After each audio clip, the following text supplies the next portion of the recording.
एक टाइम था जब भी हम हाईवेज पे ट्रैवल करते थे तब हमें देखने को मिलते थे गड्ढे, रेलवे क्रॉसिंग्स पे घंटों जाम और इवन आसपास की सिटीज एंड टाउन्स, साथ ही साथ चेक पॉइंट्स। पर अब हम हाईवेज पे जाते हैं तब हमें मिलती हैं स्मूथ रोड्स, रेलवे क्रॉसिंग के ऊपर बने ओवर ब्रिजेस और इवन सिटीज एंड टाउन्स के बाहर बनी हुई बाईपास रोड्स। आज के टाइम पे वर्ल्ड इकोनॉमिक फोरम की रोड क्वालिटी की रैंकिंग में इंडिया ने पिछले 12 साल में 86 रैंक से 44 रैंक पे छलांग लगा दी है।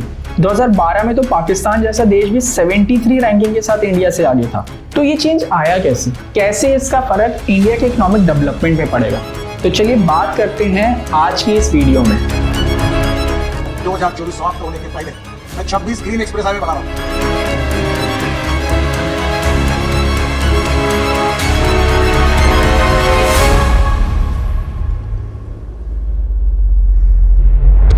What can we learn from China's road infrastructure development and its impact on Indian economy?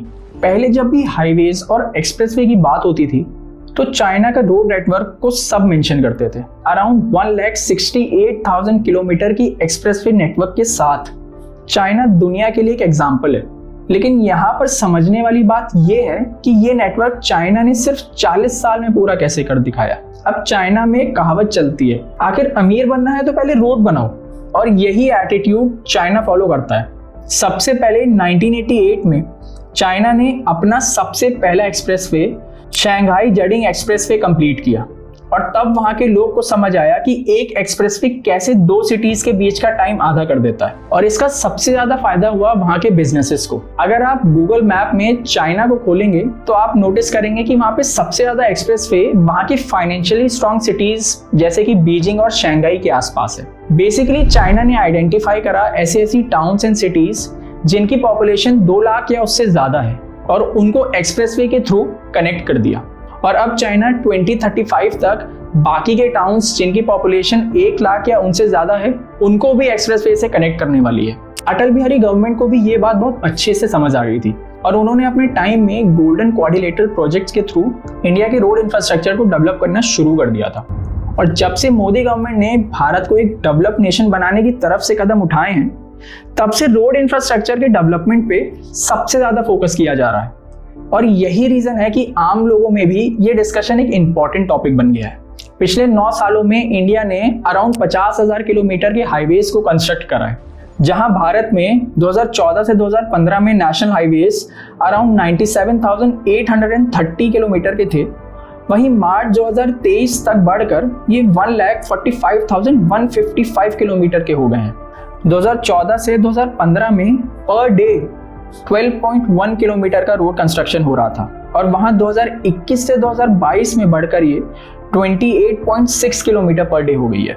और तो और 2020 से 2021 में हर दिन 47 किलोमीटर की रोड बनकर रेडी हो रही थी, लेकिन कोविड में ये स्पीड थोड़ी स्लो हो गई थी और जब भी हम फिर से रिकवर हुए तब से ये स्पीड फिर से 30 किलोमीटर पर डे तक पहुंच चुकी है। तो ये कहना गलत नहीं होगा कि इंफ्रास्ट्रक्चर एंड हाईवेज के डेवलपमेंट का कहीं ना कहीं इम्पैक्ट इंडिया की इकोनॉमी पे तो पड़ता ही है। From the day they start working, man labour, raw materials, even time, और तो और उनके कंस्ट्रक्शन के बाद का जो मेंटेनेंस कॉस्ट होती है, उन सब का इम्पैक्ट इंडिया की इकोनॉमी पे पड़ता है। फर्क इतना पड़ता है कि एक टाइम पे इंडिया में लॉजिस्टिक्स कॉस्ट 9.9 होती थी, जो आज के टाइम पे ये कॉस्ट 7.9 पर आ गई है। How these mega projects are being financed. जब भी किसी मूवी में अमेरिका या यूरोपियन यूनियन के कोई सीन्स दिखाई जाते थे तो वहां पे सबसे पहले नजर पड़ती है वहां की रोड इंफ्रास्ट्रक्चर पर, और धीरे धीरे लोगों ने एक बेंचमार्क सेट कर दिया कि अगर वहां की रोड अच्छी है तो वो देश वहां का सबसे एडवांस्ड है। और ऐसे सो कॉल्ड फॉरेन लेवल का इंफ्रास्ट्रक्चर डेवलप करने की बात जब भी हमारे गडकरी जी करते हैं तो सबसे पहले क्वेश्चन ये उठता है कि ये सब बनाने का पैसा कहां से आएगा। गवर्नमेंट अपने खजाने में से एक लिमिटेड अमाउंट ही इंडिया की रोड इंफ्रास्ट्रक्चर पे खर्च कर सकती है, लेकिन जैसा काम एक्सप्रेसवे एंड हाईवेज पे चल रहा है उसको देख के लगता है कि गडकरी जी कोई भी कसर नहीं छोड़ रहे हैं। तो नई रोड बनाने के लिए और एग्जिस्टिंग रोड्स को मेंटेन करने के लिए सबसे पहले तो पैसा आता है टोल कलेक्शन से।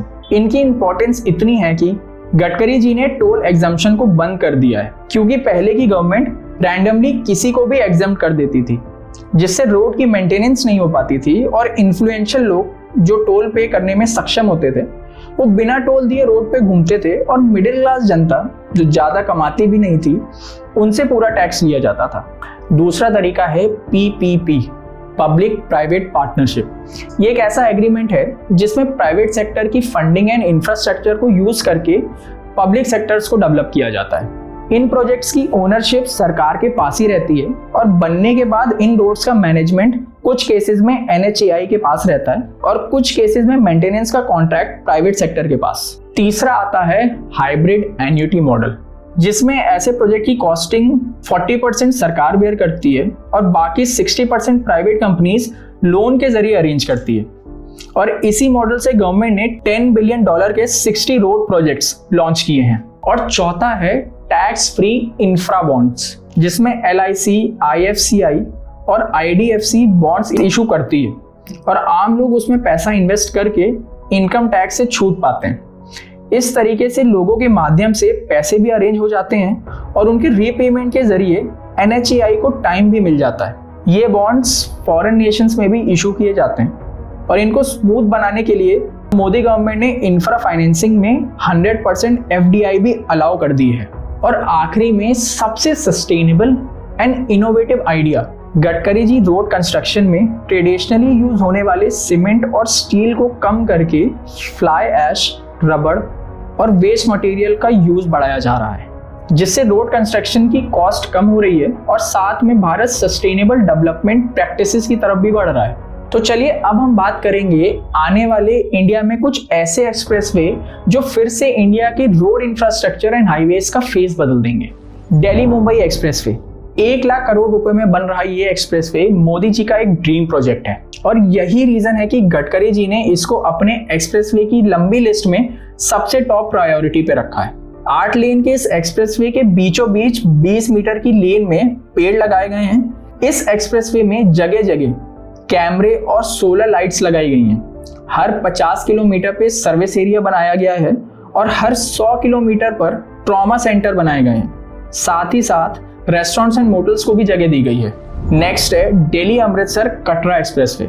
अब वैष्णो देवी जाने के लिए ये एक्सप्रेसवे एक गेम चेंजर साबित हो सकता है। 40,000 करोड़ रुपए में रेडी हो रहे 670 किलोमीटर लंबे इस एक्सप्रेसवे से दिल्ली से अमृतसर 4 घंटे में और दिल्ली से कटरा 6 घंटे में पहुंचा जा सकता है।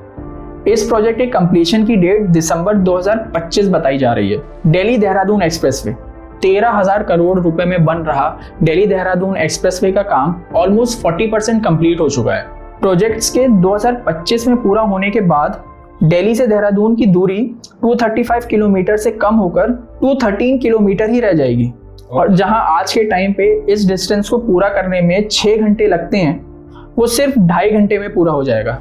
अमृतसर जामनगर एक्सप्रेसवे भारतमाला प्रोजेक्ट के अंडर बन रहे अमृतसर जामनगर एक्सप्रेसवे का 95% वर्क पूरा हो चुका है और ये एक्सप्रेसवे राजस्थान सहित पंजाब, हरियाणा और गुजरात के 17 डिस्ट्रिक्ट से होता हुआ 1450 किलोमीटर की दूरी कवर करेगा।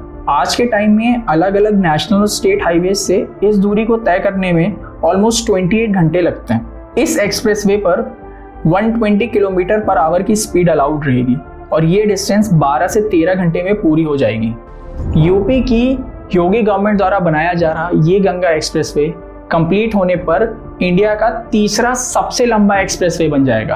फर्स्ट फेज में 594 किलोमीटर लंबा ये एक्सप्रेसवे वेस्ट यूपी में मेरठ और ईस्ट यूपी में प्रयागराज को कनेक्ट करेगा और 2024 के एंड तक इसको पूरा करने की उम्मीद है। तो गाइज हमारी आज की वीडियो में केवल इतना ही।